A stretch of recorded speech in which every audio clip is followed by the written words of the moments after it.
අයිබෝවන් වාසනාවන්ත දවසක් වේවා සියලු දෙනාටම වෙනදා වගේම උදය ජ්‍යොතිෂ්‍ය වාස්තු සහ ගුප්ත ශාස්ත්‍ර ආයතනය මගින් පවත්වාගෙන යන මේ YouTube නාලිකාව හරහා අද දවසේ ඔබට ඉදිරිපත් කිරීමට යන්නේ තවත් නැකතක් පිළිබඳව අපි මේ මොහොත වුණිට ඔබ දන්නවා මේ නැකත් 27න් ජන්මලාභය ලැබූ ඔබට ඒ නැකත උප්පත්ති නැකත හේතුවෙන් ඔබගේ ජන්ම නැකත හේතුවෙන් ඔබට ලැබෙන්නා වූ ගුණාගුණයන් එහෙම නැත්නම් සුභාශුභ කුමන ආකාරයෙන්ද කියන කාරණාව පිළිබඳව තමයි අපි මේ වීඩියෝ මාලාවෙන් කතා කරමින් සිටින්නේ. ඉතින් අද දවසේ ඔබට ඉදිරිපත් කිරීමට සූදානම් වෙන්නේ මේ නැකත් 27 6 වෙනි නැකත වන්නා වූ අන්ධ නැකතින් උප්පත්තිය.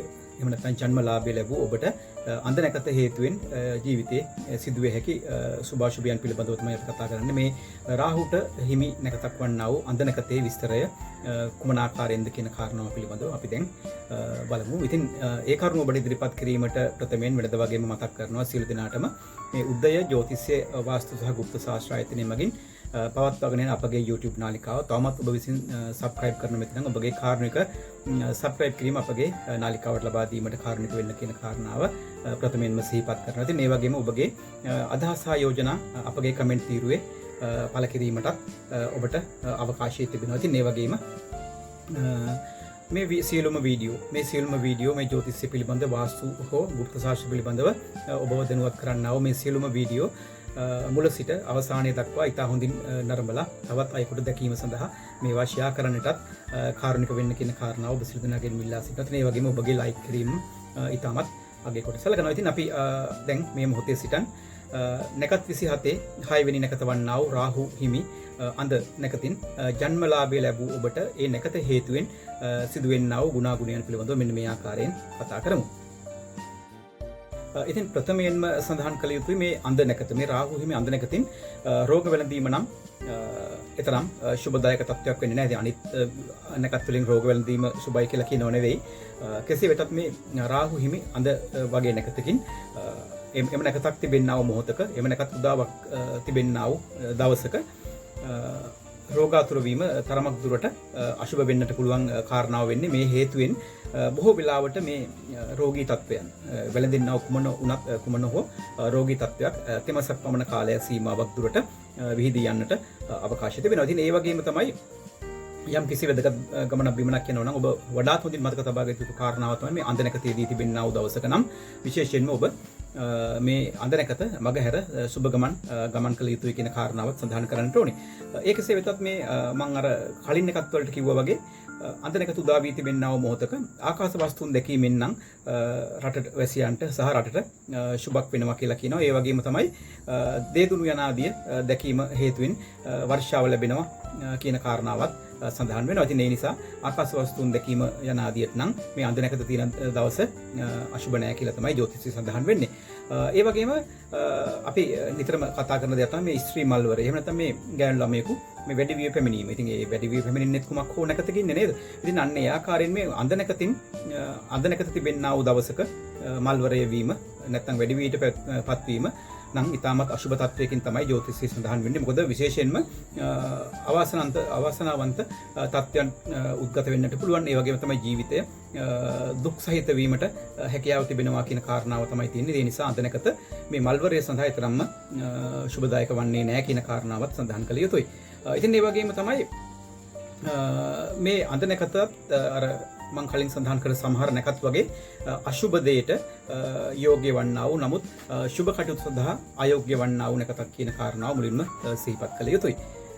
ඉතින් ඒ වගේම බලිතොවිල් සඳහා බලිතොවිල් යාගොහොම ඒ වගේම මේ යුද කටයුතු ඒ වගේම සතුරන් නැසීමේ කටයුතු ඒ වගේම සොරුන් ඇල්ලීමේ කටයුතු ඒ වගේම ගින්දර ආශ්‍රිත කටයුතු යන ආදියට නම් මේ අන්ධ නැකත සුභයි කියන කාරණාව සඳහන් කරන්නට ඕනේ.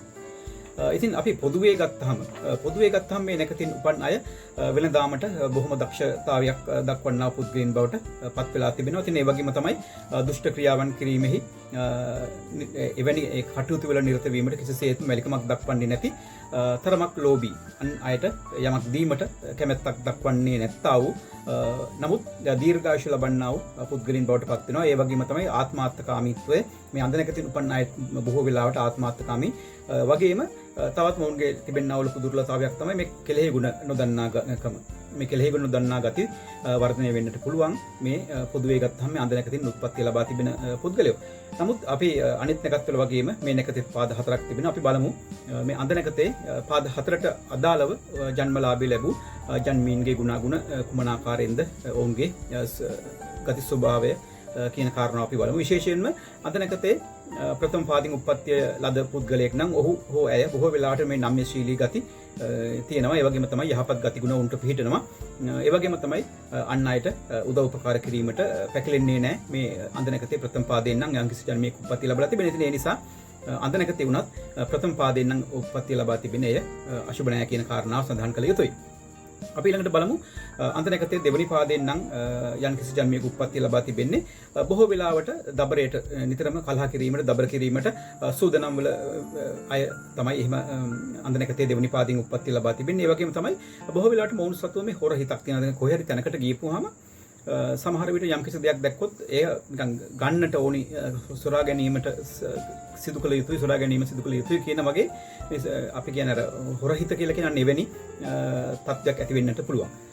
ඒ වගේම තමයි බොහෝ වෙලාවට මේ අසභ්‍ය වචන භාවිතා කිරීමේදී තරම් මේ අන් අයට මේ ප්‍රියමනාප වචන මේ භාවිතා කරන්නේ.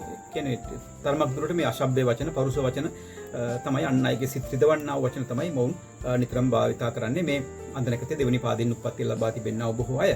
ඉතින් ඊට පස්සේ අපි බලමු මේ අන්දනකතේ තුන්වෙනි පාදයෙන් නම් අන්දනකතේ තුන්වෙනි පාදයෙන් නම් උප්පත්තිය ලබා තිබෙන්නේ බොහෝ වෙලාවට ඔවුන් මේ කිලිටිව් තත්වකින් තමයි කියන්නේ කොයි වෙලේවත් මේ පිරිසිදුව ඉන්නට වුන් එතරම් උත්සාහයක් දරන්නේ නැහැ. නිතරම මේ අපවිත්‍ර වූ කිලිටි වූ ඇඳුම් පැළඳුම් තමයි තමන්ගේ පෞද්ගලික පිරිසුදුතාවය පිළිබඳ වුණත් එතරම් තැකීමක් නොකරන්නා වූ පුද්ගලින් බවට පත් වෙනවා. ඒ වගේම තමයි නිතරම නපුරු මිනිසුන් ඇසුරේ තමයි නිතරම ওই කලහ කරගන්නා වූ රණ්ඩු දබර කරගන්නා වූ මත්ද්‍රව්‍ය භාවිතා කරන්නා වූ ඒ වගේ නිතරම මේ නපුරු ගති සිටිවිලි කූරකම් තිබෙනා වූ පුද්ගලින් අතර තමයි මොවුන් නිතරම වාසය කරමිට කැමති. ඒ වගේම තමයි නපුරු ගති මොවුන්ටත් පිහිටනවා වගේම ඊටම පහත් ගුණයේ තත්වයන් සහ හැසිරීම තමයි මොවුන්ගෙන් විද්‍යාමාන වෙන්නේ. ඉතින් ඒ නිසා අන්දනකතේ තුන්වෙනි පාදයක් ඊතරම් සුබ ඵලදායක වෙන්නේ නැහැ. ගති ගුණ ගතින් ගත්තාම කියලා තමයි ජ්‍යොතිෂය සඳහන් වෙන්නේ. ඊට පස්සේ අපි බලමු මේ අන්දනකතේ හතරවෙනි එහෙම නැත්නම් අවසන් පාදයෙන් උප්පත්ති ලදාය කොහොමද කියලා. බොහෝ වෙලාවට මේ අන්දනකතේ අවසන් පාදයේ වන්නා වූ සිව්වැනි පාදයෙන් උප්පත්තිය ලබන්නා වූ ජන්මින් බොහෝ වෙලාවට ඊ타ත්ම ධර්මිෂ්ඨ පුද්ගලින් බවට පත් වෙනවා. ඒ වගේම තමයි තමන් ඊ타මත් පිරිසුදුව තමන්ගේ ජීවිතය ගත කරනවා. ඒ වගේම තමයි සියලු දෙනාටම ඊ타ම වටිනා කියනා වූ පුද්ගලෙක් බවට පත් වීමටත් මේ අන්දනකතේ හතරවෙනි පාදයෙන් ජන්මලාභය ලැබූ ජන්මීන්ට හැකියාව තිබෙනවා. ඒ නිසා අන්දනකතේ උනත් උප්පත්ති ලබා තිබෙන්නේ හතරවෙනි පාදයෙන් නම් ඒ ඊටමත් වටිනා තත්ත්වයක් කියන කාරණාව සඳහන් කරන්න ඕනේ.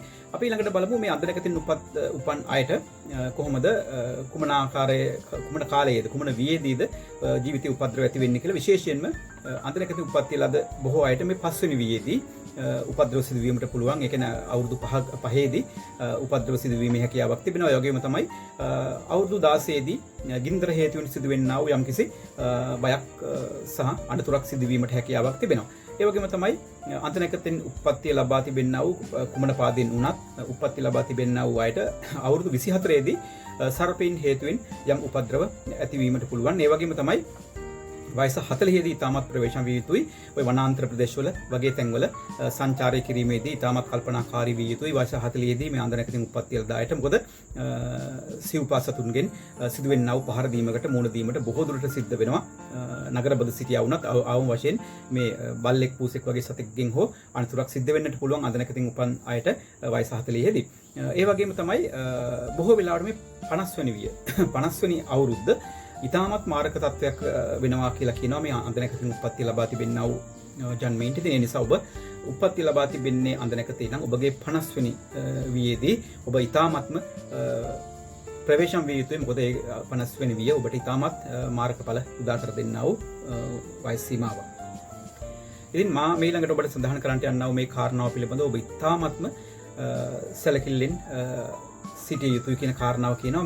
මෙය ඉතා හොඳින් තේරුම් ගන්න මේ අන්දනකතෙන් උපන් අයට මාරක විපතක් ගෙනත් දෙන්නා වූ දවසක් පිළිබඳව තමයි මම ඔබට කියන්නේ. මෙන්න මේ ආකාරයෙන් බොහෝ වෙලාවට නවම් මාසයේ ඒ කියන්නේ පෙබරවාරි මාසයේ දවස වෙන්න ඕනේ. පෙබරවාරි මාස ඕනෑම අවුරුද්දක පෙබරවාරි මාසයේ දවසක් වෙලා ඒ දවස පුරපක්ෂයේ විශේෂණීය තිථිය බවට පත් වෙලා.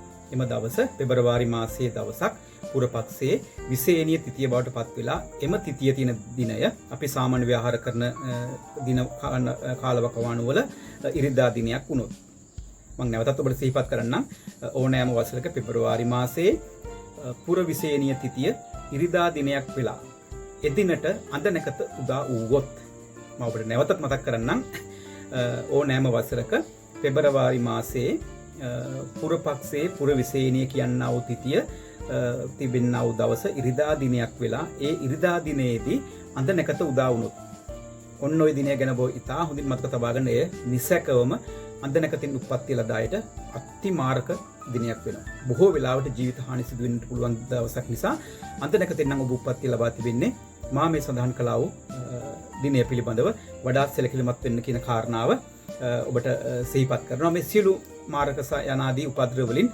මිදීමට හැකිනම් අඳනකත් හිමියන්ටත් වයස අවුරුදු 70ක් හෝ ඊට වැඩි කාලයක් ජීවත් වීමේ වාග්ය උදා වෙනවා. ඔන්න ඔය ආකාරයෙන් තමයි මේ රාහු හිමි අඳනකතින් උප්පත්ති ලද ඔබට අපට කියවීමට තිබෙනා වූ ගුණාගුණ. ඉතින් අපි ඊළඟට තවත් නැකතකින් ඔබ හමු වෙනතුරු අද දවසේ මේ වීඩියෝ මේ ආකාරයෙන් නිමා කරනවා. ප්‍රාර්ථනා කරන ඔබ සියලු දෙනාටම ඉතාමත් වාසනාවන්ත සුබ දවසක් වේවා. සියලු දෙනාටම තෙරුවන් සරණයි. අයිබෝවන්.